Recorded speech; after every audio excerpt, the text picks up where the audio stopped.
You know that magical moment when you realize the business trips your husband kept taking weren't actually about closing deals, but about opening his legs for someone else? Yeah, December 20th, 2024 was that day for me. I'm Elise Crawford, 35 years old, ER nurse at Providence Portland Medical Center, and the woman stupid enough to think her husband's sudden interest in romantic gestures meant he'd finally evolved past the emotional depth of a parking meter. Spoiler alert, he hadn't. He'd just found someone younger to impress with my money. November 8th started like any other Friday. I got home from a brutal 12-hour shift smelling like hospital disinfectant and broken dreams, kicked off my Crocs, and did what I always do. Checked our joint credit card statement. See, I'm the financially responsible one in this marriage. Colby Marshall, my husband of 9 years, has the budgeting skills of a toddler in a candy store. So I handle the bills, track expenses, make sure we're not hemorrhaging money on his ridiculous protein shake subscriptions. That's when I saw it. Tiffany & Co. $890. My heart actually fluttered, like legitimate butterfly in stomach romance novel heroine fluttered. Our 10th anniversary was coming up in December, and Colby had never bought me anything from Tiffany. The man once got me a Costco gift basket for Valentine's Day. A Costco gift basket. With mixed nuts and summer sausage. But this was growth. Character development. I actually got teary-eyed standing in our kitchen, still wearing my scrubs, thinking my husband had finally figured out how to be romantic. Then I kept scrolling. Sephora. $340. Nordstrom. $1,250. Okay, so he was going all out. Maybe he felt guilty about working so much lately. He'd been traveling to Vancouver for regional meetings every other week. Corporate consultant life, right? I figured he was making up for lost time. I went to bed that night actually excited about our anniversary. Imagined him getting down on one knee, re-proposing with that Tiffany necklace, telling me he'd been taking me for granted. The whole Hallmark Channel fantasy. 3 days later, November 11th, a Monday I'll never forget, I checked the statement again because I'm obsessive like that. New charges. Bliss Spa Vancouver, $620. Le Pigeon Restaurant, $380. My brain short-circuited. Le Pigeon is our place. The fancy Frenchish spot in Portland's East Burnside where Colby proposed 9 years ago. We go there for every major milestone. It's expensive, intimate, perfect. Except I was working a double shift on November 10th. I literally spent that entire Sunday night in the ER dealing with a drunk driver collision victim and a guy who'd superglued his hand to his own forehead on a dare. I sat down at our kitchen table, the one we'd bought together at IKEA, the one where we'd eaten 1,000 meals, and felt my stomach drop into my knockoff Ugg slippers. He wasn't buying these things for me. The nurse in me went into triage mode. No crying, no hysterics, just cold, calculated information gathering. I called Le Pigeon, putting on my sweetest corporate assistant voice. Hi, this is Sarah from Marshall Consulting. Mr. Colby Marshall thinks he may have left something at your restaurant last Sunday night? The hostess was immediately helpful. Oh, yes. Table for 2, right? The blonde woman left her scarf. We have it at the front desk if she wants to pick it up. Blonde. I'm a redhead. Natural, too. The kind of copper penny red that people either love or hate. No in-between. Perfect. Thank you so much, I chirped, then hung up and stared at the wall for approximately 17 minutes. Here's the thing about being an ER nurse. You learn to compartmentalize. Someone comes in with their arm hanging by a thread. You don't scream and run away. You assess, prioritize, act. That's exactly what I did. I gave myself 48 hours to feel everything. The rage, the humiliation, the absolute soul-crushing betrayal. I ugly cried in the staff bathroom at work. I ate an entire pint of Ben & Jerry's in my car. I listened to sad Adele songs like a basic suburban cliché. Then I got to work. November 18th. Another purchase. Macy's. $540. This time I called Macy's customer service. Hi, I'm Elise Marshall, and my husband Colby just made a purchase, but I need to verify the delivery address. We're trying to track a package. Of course. Let me pull that up. Shows here it's being delivered to 402 Pearl District Lofts, Portland. Apartment 402. Pearl District. We live in a house in Sellwood, Southeast Portland. Craftsman style, 3 bedrooms, my name on the deed because I'd bought it before we got married. I Googled the Pearl District Lofts. Sleek, modern, expensive. Exactly the kind of place young professionals with more Instagram followers than sense would live. Then I found her. LinkedIn is a beautiful thing when you're hunting down your husband's mistress.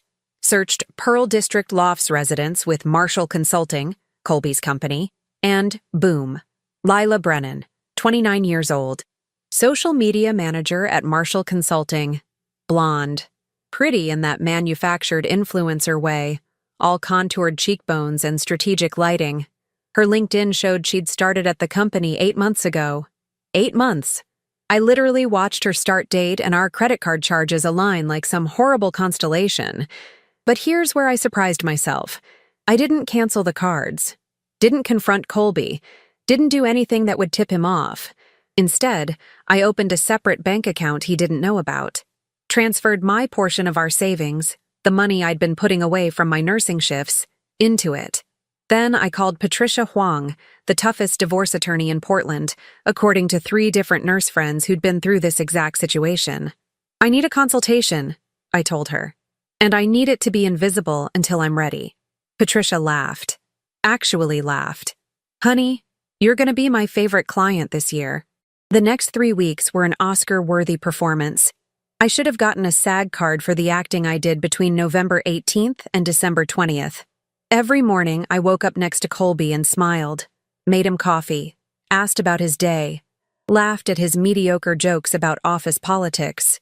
Meanwhile, I was screenshotting every single credit card transaction, forwarding emails to my personal account, and meeting with Patricia during my lunch breaks. Document everything, Patricia told me on November 21st, sitting across from me at a Starbucks 3 miles from the hospital. She was 50-something, sharp as a scalpel, with the kind of no-nonsense energy I'd normally reserve for coding patients. Bank statements, texts, emails, photos. Oregon's a no-fault divorce state, but if he's been using marital funds for his little romance, that's financial misconduct. We can nail him. I loved her immediately. Thanksgiving was particularly delicious, and I'm not talking about the turkey.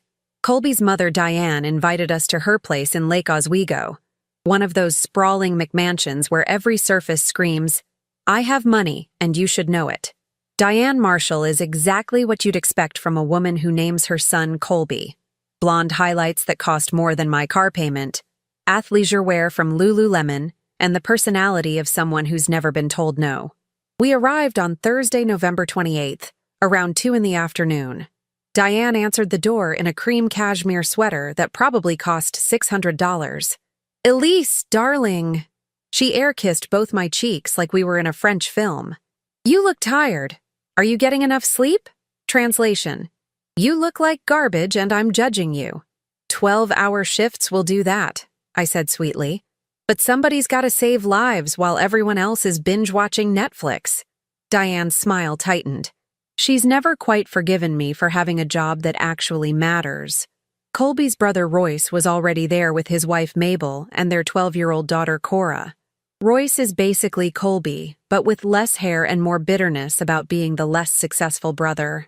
Mabel teaches middle school English and has the exhausted energy of someone who's given up on expecting emotional support from her spouse. We settled into the living room, all beige furniture and abstract art that looked like someone spilled paint and called it profound. And Diane started her annual Thanksgiving interrogation. "So, Colby," she began, pouring herself a glass of wine that was definitely not her first. "How's work? Still traveling to Vancouver so much?" "Yeah, Mom. Big project wrapping up in December." Colby was so smooth, so comfortable lying. "Regional expansion stuff. Boring corporate nonsense." I sipped my wine and said nothing. Just smiled like the supportive wife. "Must be hard on Elise," Mabel chimed in, shooting me a sympathetic look.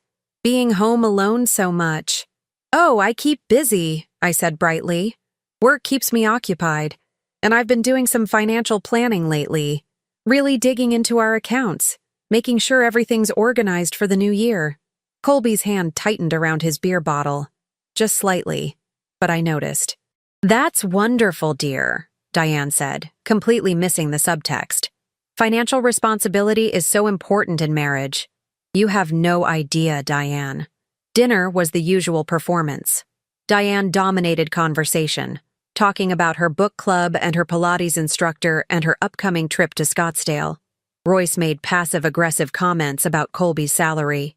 Mabel tried to keep Cora entertained while simultaneously looking like she wanted to dive headfirst into the mashed potatoes.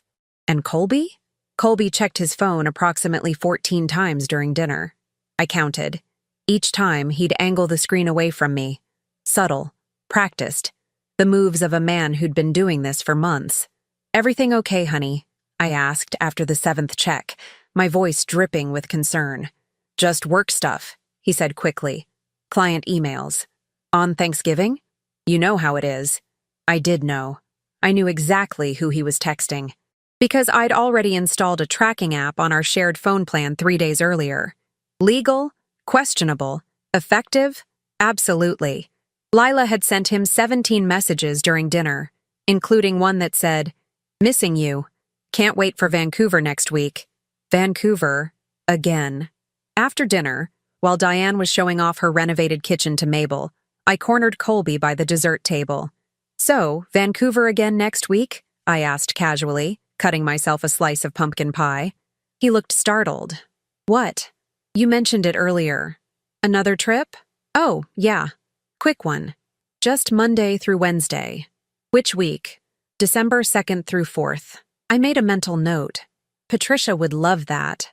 "Well, maybe I'll plan something fun for myself," I said, taking a bite of pie. "Girls' night or something?" "That's great, babe. You should." The relief on his face was almost funny. He actually thought I was buying this. That I was the oblivious wife too busy with work to notice her husband was building an entire second life. Men are truly fascinating creatures. They think because we don't immediately scream and throw dishes, we don't know what's happening. Like we're all just sitting around waiting for them to confess instead of quietly building legal cases that'll destroy them. And timing. Timing is everything. We drove home that night, Colby humming along to whatever garbage was on the radio, completely relaxed. Meanwhile, I was mentally cataloging everything I'd need for phase 2 of my plan. December arrived with typical Portland rain. Gray, relentless, miserable. Perfect weather for plotting revenge. Colby's Vancouver trip happened exactly as scheduled. December 2nd through 4th. He kissed me goodbye Monday morning, told me he'd miss me, promised to bring back some Canadian candy I liked. I tracked his location the entire time. He spent 2 nights at the Fairmont Pacific Rim. $1,700 for 3 nights. Our credit card, naturally. But here's the beautiful part. I didn't say anything. Didn't cry. Didn't rage. Just screenshotted the hotel charges and forwarded them to Patricia with a note, adding to the evidence pile. When Colby came home Wednesday night, I greeted him with a smile and homemade lasagna. We ate dinner together. He told me about his meetings. I asked follow-up questions, played the role perfectly. "You're the best, Elle," he said, squeezing my hand across the table. "I'm lucky to have you." I squeezed back. "You have no idea." December 6th, another purchase. Victoria's Secret, $280. I literally laughed out loud when I saw it. Victoria's Secret. How original. How painfully cliché. I bet he bought her the matching set in whatever color looks good on Instagram. By December 15th, I had everything I needed. Bank statements going back 8 months, screenshots of locations, receipts from romantic restaurants, hotel confirmations, a paper trail so detailed it could have been used as evidence in a murder trial.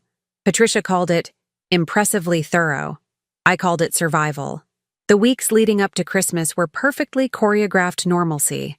I worked my shifts. Colby went to the office. We decorated the tree together, watched holiday movies. He seemed lighter somehow, probably relieved that I hadn't noticed his double life. Christmas was in 5 days, and our entire family would be here. It was going to be a holiday nobody would ever forget. December 21st, Saturday morning. I was in the middle of my second cup of coffee when my phone buzzed with an email that changed everything. Subject line: Ari, Marshall Consulting Employee Directory Request. I'd sent a formal request to the HR department 3 days earlier, claiming I needed to send Colby's team holiday cards and wanted to make sure I had everyone's correct mailing addresses. Corporate America loves that kind of wholesome nonsense. They sent me the entire directory, including Lila Brennan's employee file. Start date: March 4th, 2024. Position: Social Media Manager. Reporting to Colby Marshall. She reported directly to him. He was her boss. I sat there staring at my laptop screen, and something clicked. This wasn't just an affair. This was a power dynamic nightmare. He was her supervisor. The company had policies about this. Strict policies. I'd seen the employee handbook when Colby first got hired 5 years ago. Relationships between supervisors and subordinates had to be disclosed to HR immediately. They hadn't disclosed anything. I forwarded the email to Patricia with a message. Does this change anything legally? She called me 6 minutes later. Elise, this is gold. Her voice had that edge lawyers get when they smell blood in the water. If he's been using his position to facilitate this relationship, and they haven't disclosed it, that's a major ethics violation. The company could terminate him for cause. No severance. Nothing. Can we use that? Honey, we're absolutely using that. Keep digging. So I dug. Spent the entire weekend while Colby was at his company's holiday party. Yes, seriously. He went to a party with Lila while I stayed home organizing evidence of his infidelity, going through his laptop. He'd left it on the dining room table. Password was our wedding date. Original. His email was a treasure trove. Months of correspondence with Lila. Some professional. Most definitely not. My personal favorite was from October 15th. Can't stop thinking about Vancouver last weekend. You're incredible. See. Vancouver. The place he'd told me he was meeting with regional directors. I downloaded everything onto a flash drive, organized it by date, created a beautiful little folder structure that would have made a paralegal weep with joy. But the real jackpot came on December 22nd, Sunday afternoon. I was Christmas shopping, actually meeting Patricia at her office in downtown Portland, when I got a notification from our joint bank account. Colby had transferred $5,000 to his personal checking account, the one I didn't have access to. $5,000 from our savings. I called Patricia immediately. He just moved $5,000, our money. Screenshot it. That's dissipation of marital assets. We can argue he was preparing to leave or hiding money. Either way, it helps us. What do you think he's doing with it? Honestly? Probably planning to help her with something. First month's rent on a new place together, maybe. Christmas presents. Who knows? Doesn't matter. What matters is he's moving joint funds without your knowledge right before we file. I screenshotted everything. Then I did something potentially petty but absolutely satisfying. I transferred $15,000 from our savings into my personal account, the one I'd opened in November, the account he didn't know existed. If he checked, he'd see the balance drop. But by then, it'd be too late. Monday, December 23rd, 2 days before Christmas. Colby came home from work early, around 4 in the afternoon, carrying bags from Macy's and looking pleased with himself. Got some last-minute stuff for Christmas? He said, kissing my cheek. You're gonna love what I got you. I'm sure I will, I said, stirring the soup I'd made for dinner. Everyone's still coming for Christmas, right? Yep. Mom, Royce, Mabel, and Cora. My mom's bringing her famous green bean casserole, the one she makes with canned soup and fried onions. Truly a culinary masterpiece. Perfect, I said. I'm making prime rib. You're the best, Elle. I smiled, added more salt to the soup, imagined adding other things, but settled for salt. That night, while Colby was in the shower, I wrapped my present for him. Took me 2 hours to organize everything perfectly. I'd bought a beautiful gift box from Paper Source, red with gold trim, very festive, and carefully arranged everything inside. Layer 1. Printed bank statements with every suspicious charge highlighted in yellow. Tiffany, Sephora, Nordstrom, The Spa, Le Pigeon, Victoria's Secret, the Fairmont Pacific Rim. organized chronologically. Layer 2, printed emails between him and Lila, the professional ones on top, progressively getting more inappropriate as you went deeper, like a timeline of moral decay. Layer 3, screenshots from the tracking app showing his location history, Vancouver hotels, Lila's apartment building, restaurants across Portland. Layer 4, a printed copy of Marshall Consulting's ethics policy, with the section about supervisor-subordinate relationships highlighted in pink. Layer 5, my favorite touch, a formal letter on my personal letterhead. Dear Colby, thank you for 9 years of marriage. While I appreciate the memories, I no longer require your services as a husband. Please consider this your formal notification that divorce proceedings will begin January 2, 2025. Your attorney will receive paperwork shortly. You have until January 5th to remove your belongings from my house. See attached deed showing sole ownership. I've also taken the liberty of forwarding copies of your emails and our company's ethics policy to human resources at Marshall Consulting. I'm sure they'll be fascinated by your leadership style. Merry Christmas. Best regards, Elise Crawford, RN, soon to be back to my maiden name. I wrapped it carefully, added a gorgeous velvet bow, placed it under our Christmas tree next to all the other presents. It looked perfect. Tuesday, December 24th, Christmas Eve. I worked a half shift at the hospital, came home around 2 in the afternoon. Colby was in the living room watching football, completely relaxed. Hey, babe, he called out. How was work? Saved 3 lives and diagnosed 2 idiots who thought chest pain during a heart attack was just indigestion. Standard Tuesday. He laughed. Didn't even look up from the TV. I went to our bedroom and pulled out the outfit I'd bought for tomorrow. Red dress from Nordstrom. Ironically purchased on the same card he'd been using for Lila. Designer label. Fit me perfectly. Cost $400. Worth every penny for the look on his face tomorrow. That evening, Colby's family started arriving. Diane showed up first around 6, carrying her famous green bean casserole and enough passive-aggressive energy to power downtown Portland. Elise, you look well, she said, which coming from Diane meant, you look acceptable, but I have notes. Thanks, Diane. Love the Botox. Very subtle. Her smile froze. Royce, Mabel, and Cora arrived 30 minutes later. Cora immediately went for the cookies I'd left out, because 12-year-olds have their priorities straight. Mabel looked exhausted, as usual. Royce looked like he'd rather be literally anywhere else. We did the whole Christmas Eve thing. Watched a movie. Ate too much food. Diane drank too much wine and told stories about when Colby was a child that nobody asked for. Royce made sarcastic comments about his childhood trauma. Mabel refereed. Standard family holiday chaos. Around 10, everyone headed to the guest rooms. We'd converted our 3-bedroom house into a Holiday Inn. Diane in the main guest room. Royce and his family squeezed into the smaller one with an air mattress for Cora. Colby and I went to bed. He fell asleep immediately, snoring like a man without a care in the world. I lay there staring at the ceiling, thinking about tomorrow. Christmas Day. The day everything would detonate. I'd planned it perfectly. Timed it down to the minute. Christmas morning, everyone would be together. The whole family gathered around the tree.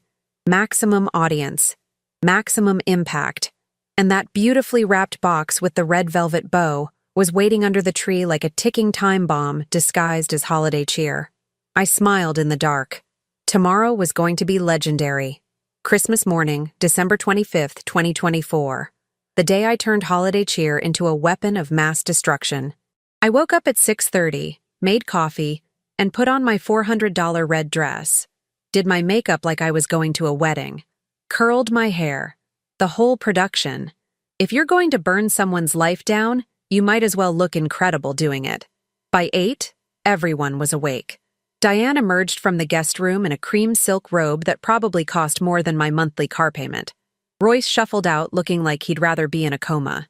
Mabel had that 1,000-yard stare of a woman who'd stopped expecting joy from family gatherings years ago. Cora bounced around excited about presents, because children are still capable of genuine emotion. Colby came downstairs looking pleased with himself, wearing the expensive sweater I'd bought him last Christmas. The irony was almost poetic. Merry Christmas, everyone, Diane announced, like she was hosting a talk show. Should we do presents before or after breakfast? Before, Cora said immediately. Presents it is, I said, smiling. Everyone grab coffee. I'll get the cinnamon rolls from the oven. I'd made them from scratch. Because even when you're planning to detonate someone's entire existence, you still need carbs. We gathered in the living room.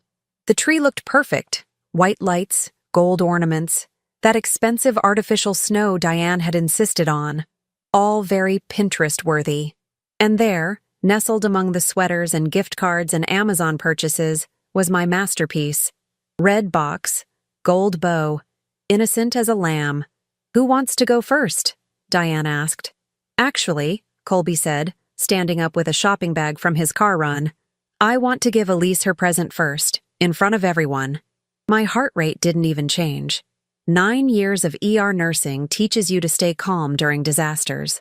How sweet, I said. He handed me the bag. I pulled out the tissue paper.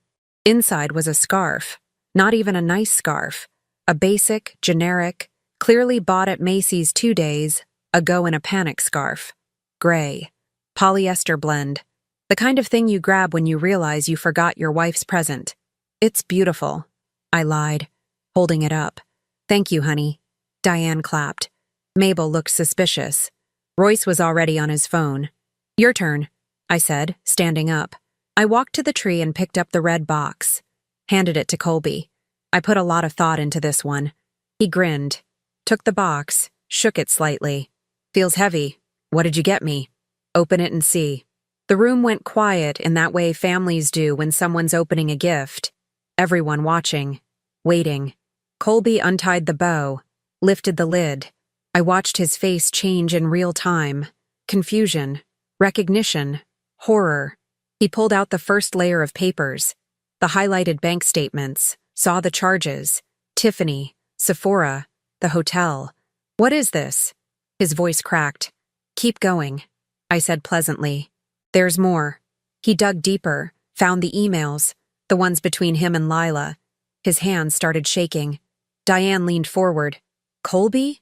What's wrong? Nothing, Mom. It's everything, actually, I interrupted. I turned to Diane, Royce, and Mabel, who were all staring now. Since we're all family here, I thought this was the perfect time to share some news. Colby's been having an affair with his employee for the past 8 months. Her name is Lila Brennan. She's 29, blonde, works in social media, and reports directly to him. The silence was magnificent. Cora looked up from her phone. Wait, what? Elise. I can explain, Colby started. Oh, you don't need to explain, I said, my voice sharp as a scalpel. The bank statements explain everything. $1,500 in jewelry and clothes. $2,000 on hotels and restaurants, all on our joint credit card. While I was working double shifts saving lives, you were using my money to romance a woman young enough to still believe your corporate consultant job is impressive. Diane's face had gone white. Colby, tell me this isn't true. He opened his mouth. Nothing came out. There's a letter at the bottom, I continued, looking at him. But I'll summarize for everyone. I'm divorcing him. He has until January 5th to move out of my house. Yes, my house, my name on the deed, bought before we married. And I forwarded all of this to the HR department at Marshall Consulting. Because apparently having an undisclosed romantic relationship with your direct report violates company ethics policy. Who knew? Royce actually laughed. A short, shocked bark of laughter.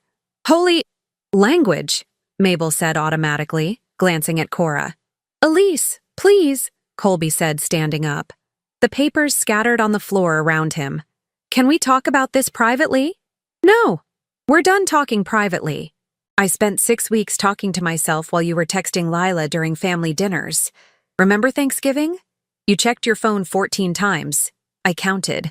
She sent you 17 messages about missing you while you were eating turkey with your family. Diane stood up, wobbling slightly. She'd already had 2 glasses of wine with breakfast. This is unacceptable.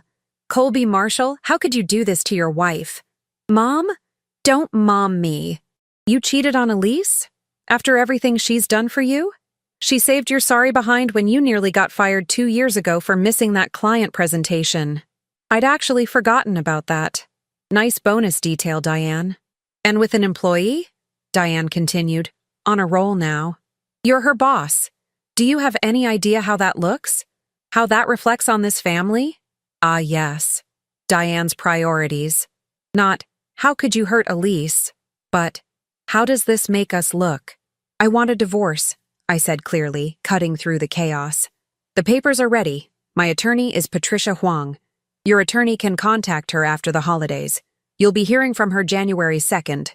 Until then, you can sleep in the guest room. Your mother can sleep on the couch or go home. I am not sleeping on a couch, Diane said immediately. Then go home, I suggested sweetly. Mabel had her arm around Cora, who was watching this whole thing like it was a Netflix drama. Which, honestly, it kind of was. Aunt Elise? Cora said quietly. Yes, sweetie? That was savage. Language, Mabel said again, but she was smiling. Colby looked like he'd been hit by a truck. Just standing there, papers scattered around his feet, that cheap scarf still in my lap. His whole world crumbling in real time. You planned this, he said finally. You knew. For how long? Since November 11th, I said. The day you took Lila to Le Pigeon, our restaurant. The place you proposed to me. That's when I knew. Everything after that was just documentation. 6 weeks? You've been lying to me for 6 weeks? Interesting word choice, considering you've been lying to me for 8 months. But sure, let's focus on my 6 weeks of strategic planning. Royce was openly grinning now. I like this version of Elise. She's terrifying. Thank you, Royce. Diane grabbed her purse. I need to leave. Colby, we'll talk about this later. Elise, I'm sorry. Truly. You deserved better than this. I know, I said. She left, just walked out. Didn't even take her famous green bean casserole. Royce stood up. We're gonna head out too. Let you guys process. But Elise? Respect. Serious respect. Mabel hugged me on the way out. Whispered, call me if you need anything. Cora waved. Merry Christmas, Aunt Elise. Merry Christmas, sweetie. And then it was just me and Colby, standing in our living room. Wrapping paper and divorce evidence scattered on the floor. The Christmas tree lights twinkling cheerfully. What happens now? He asked. You pack. You leave. You figure out your life. I'm keeping the house, most of the savings, and my dignity. You're keeping whatever's left of your career after HR gets done with you. Lila's going to... Lila already knows. I sent her copies too. Last night. She blocked you on everything this morning. Checked before breakfast. His face went gray. Merry Christmas, Colby, I said, picking up my coffee. I'm going to work. ER doesn't close for holidays. Lock the door when you leave. I grabbed my purse, my coat, and walked out. Best Christmas ever. 3 months later, March 15th, 2025. Spring in Portland, which means rain with occasional glimpses of sun, like the universe can't commit to a mood. I'm sitting in my living room, legally and emotionally mine now, drinking coffee and reading the final divorce decree. Signed, sealed, delivered. Colby officially moved out January 4th, 1 day before the deadline. Took his clothes, his golf clubs, his collection of corporate self-help books with titles like Synergize Your Success and The 7 Habits of Mediocre Men. Left behind the expensive coffee maker I'd bought, half the furniture, and absolutely zero dignity. The house feels bigger now. Cleaner. Like when you finally take out garbage that's been sitting too long and suddenly you can breathe again. Marshall Consulting's HR investigation wrapped up in February. Turns out having an undisclosed relationship with your direct report, while using company resources for personal romantic getaways, is frowned upon in corporate America. Who knew? Colby was terminated. No severance package. Just a polite letter thanking him for his 5 years of service and suggesting he pursue opportunities elsewhere. Translation: don't let the door hit you on the way out. Lila resigned 2 weeks after Christmas. Apparently, being the other woman loses its appeal when everyone at the office knows you're the other woman. She moved to Seattle. Changed her LinkedIn to private. Last I heard through Mabel, who stayed in touch because she's genuinely lovely. Lila's working at a startup and very carefully not dating anyone from work. Learning experiences come in all forms. Colby's living in a one-bedroom apartment in Beaverton with a roommate. At 41 years old. His Instagram, which I occasionally check purely for anthropological research purposes, shows him trying very hard to convince everyone he's living his best life, with gym selfies and motivational quotes about resilience. My favorite was from last week. Sometimes you have to lose everything to find yourself. I commented, sometimes you just have to not cheat on your wife. He blocked me immediately. The divorce settlement was everything Patricia promised. I kept the house, 70% of our savings. Turns out judges don't love it when one spouse uses marital funds for extramarital activities. And my retirement accounts. Colby kept his car, his remaining savings, and a valuable lesson about consequences. Diane called me in February. Apologized again. Said she'd always liked me better than Colby anyway, which seemed harsh but also accurate. We have coffee occasionally. She's joined a book club and stopped drinking wine before noon, so personal growth is happening everywhere. Royce texts me memes about terrible husbands. Mabel invited me to her book club. Cora asks if I can help with her science homework because Uncle Colby was never smart anyway. Kids are brutal. I love it. Work's been good. Actually, work's been great. Turns out not being emotionally drained by a failing marriage gives you significantly more energy for everything else. I picked up extra shifts, got promoted to charge nurse in February. My supervisor said I demonstrated exceptional composure during high-stress situations. If only she knew the high-stress situation was my marriage imploding while I coordinated a multi-week evidence-gathering operation. I've been on exactly 2 dates since the divorce finalized. One was fine. One was aggressively boring. Both reminded me that I'm perfectly content being alone right now. Maybe forever. Maybe not. Turns out you don't need another person to feel complete when you've spent 9 years completing yourself despite someone else's best efforts to diminish you. The house got new paint, soft gray in the living room. The bedroom's now a blue I actually like instead of the beige Colby insisted on because it was neutral. I bought art, real art from local Portland artists, not the mass-produced garbage from HomeGoods. Got plants, started a garden in the backyard. I'm becoming one of those women who has strong opinions about hydrangeas. And honestly, I'm fine with it. Last week, I ran into someone from Marshall Consulting at Whole Foods, Karen from accounting. She recognized me, looked uncomfortable, then said, "I just want you to know, everyone there thought what you did was legendary." Thanks, Karen. Seriously, the Christmas present thing? People still talk about it. You're like a folk hero. I'm not sure folk hero was the goal, but I'll take it. Here's what I learned from this entire disaster. People will always show you who they are. The question is whether you're paying attention. I ignored small signs for months. The phone checking, the work trips, the emotional distance. Told myself I was being paranoid or insecure or overly suspicious. Turns out my gut was right. It usually is. I also learned that revenge doesn't have to be loud or violent or dramatic beyond a single well-timed moment. It can be quiet preparation, documentation, legal strategy, letting someone's own actions speak louder than anything you could say, and timing. Timing is everything. Could I have confronted Colby privately? Absolutely. Would it have been more mature? Probably. But would it have been as satisfying as watching his face crumble in front of his entire family on Christmas morning while wearing a $400 dress purchased with his credit card? Absolutely not. Some people say revenge doesn't solve anything. Those people have never successfully executed a perfectly planned takedown, complete with color-coded evidence folders and dramatic timing. I'm not saying revenge is always the answer. I'm just saying sometimes it's a really, really good answer. These days, I'm focused on myself, my career, my house, my garden, my ridiculously overpriced coffee habit, learning to be happy alone, which turns out is significantly easier than being miserable together. Colby texted me last week. First contact since January. Just 2 words. I'm sorry.